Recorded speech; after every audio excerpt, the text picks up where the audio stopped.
The second story I'm going to read today is Little Monkey by Manta Allen. Monkey loved living in the jungle. There were so many things to do and so many things to see. But every now and then, things went a bit wrong.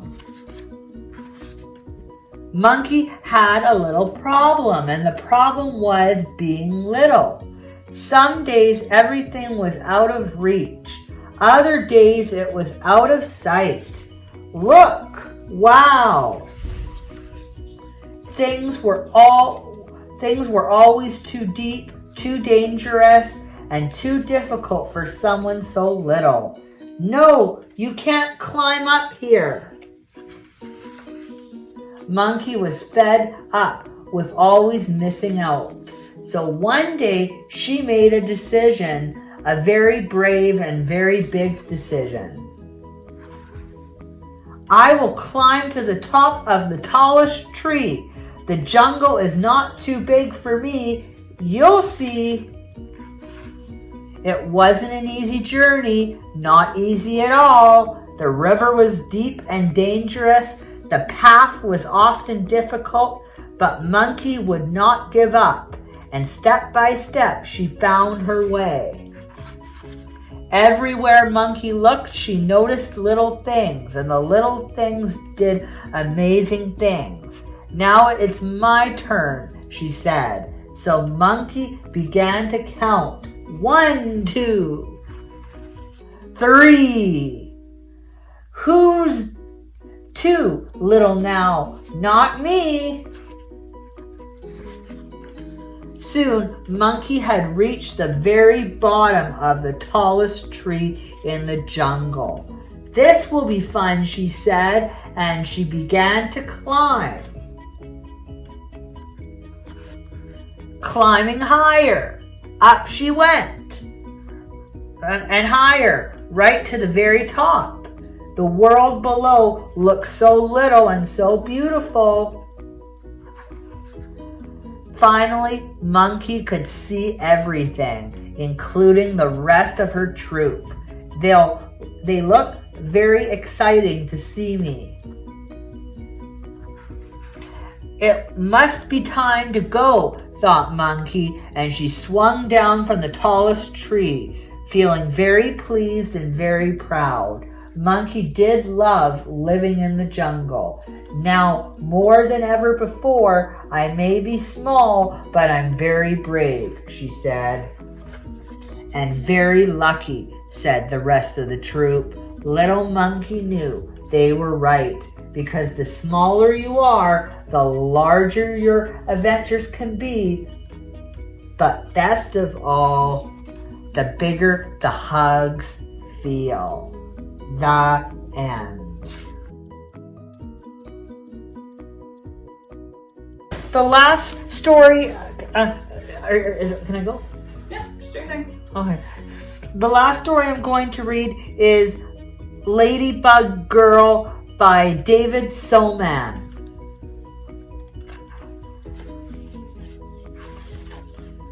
I'm Ladybug Girl, says Lulu, zipping into the kitchen. She slips into the chair next to her brother. Did you know that ladybugs eat bugs? Yes, he says. Everyone knows that. After breakfast, Mama says, Papa and I have work to do around the house. You'll have to figure out your own fun time, okay? How am I ever going to do that? Asked Lulu. You can do anything, Lulu. You're Ladybug Girl. Lulu runs after her brother. Where are you going? I'm playing baseball with Sam and Max. Can I play too? She asked. No, you're too little, he snorts, and bugs don't play baseball.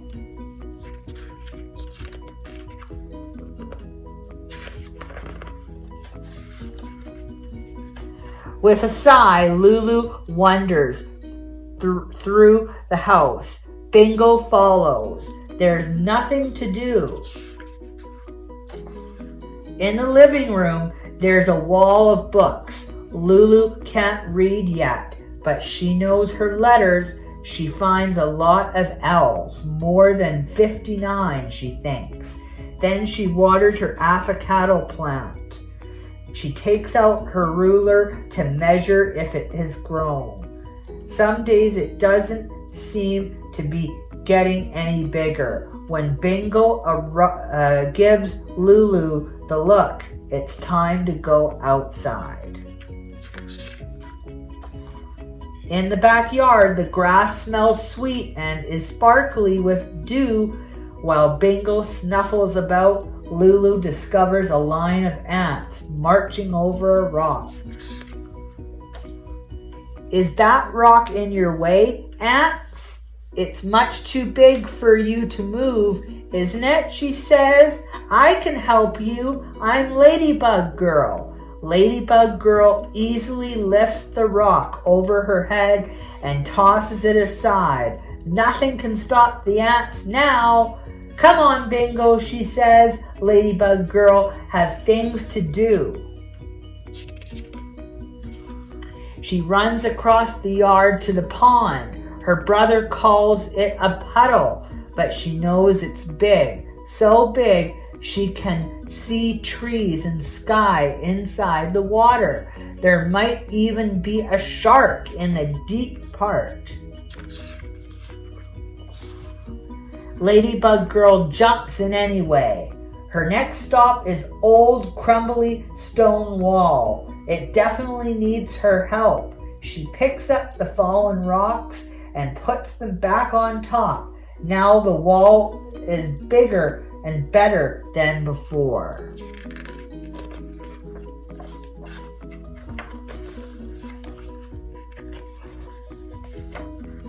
It's the perfect fort.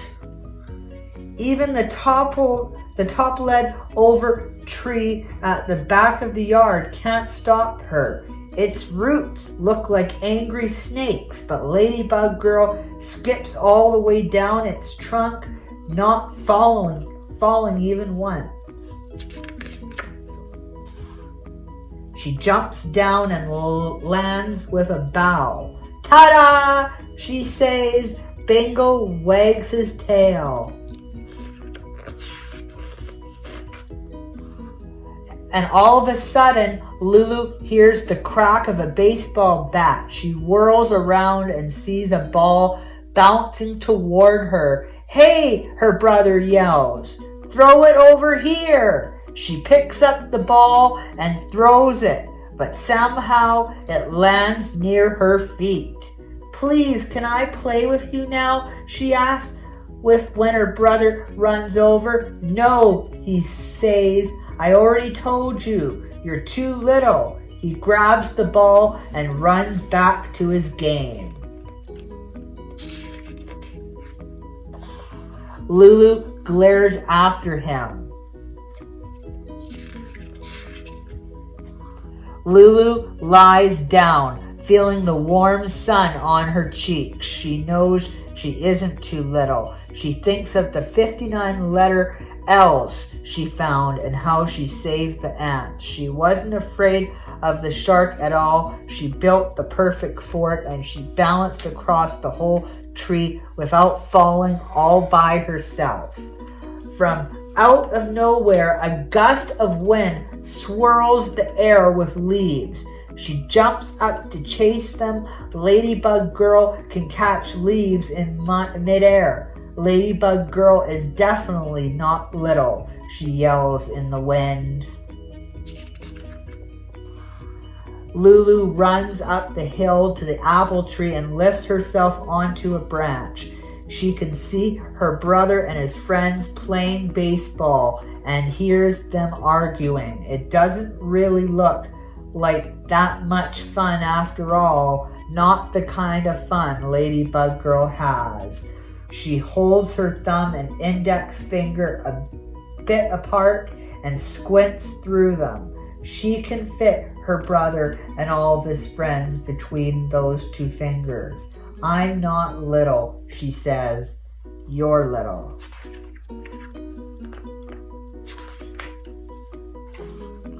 Lulu sits for a moment, listening to the singing sparrows and the squawky blue jays. When she hears Mama calling, she swings down and says, "Come on, Bingo, let's go inside and tell Mama and Papa about our morning." Feeling as big as the whole outdoors, and flies down the hill with her wings bobbling behind her. The end. Alrighty, everybody, thank you so much. Thank you so much for watching and joining me today. I will hope you all have a fantastic rest of your weekend, and I will see you next time for another edition. I will see you on Wednesday for another edition of Storytime with Robbie. Please stay safe and healthy, and I will see you then. Bye.